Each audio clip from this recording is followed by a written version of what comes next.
Is your Samsung phone's Face Unlock not recognizing you as much as you would like? No worries, I've got you covered. In this guide, I'm going to walk you through how to remove Face Unlock from your phone. In this guide, I'm going to walk you through how to remove Face Unlock from your phone. Let's get started. First, go ahead and open the Settings app. Then, scroll down a bit to find the next option.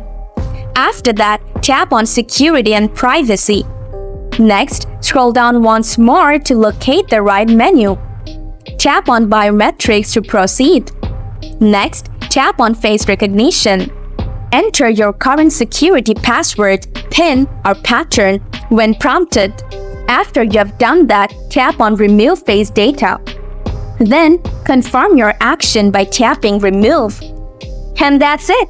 You have successfully removed Face Unlock from your Samsung phone. If you found this guide helpful, give the video a thumbs up. If you have any questions, feel free to drop them in the comments below. Thanks for watching!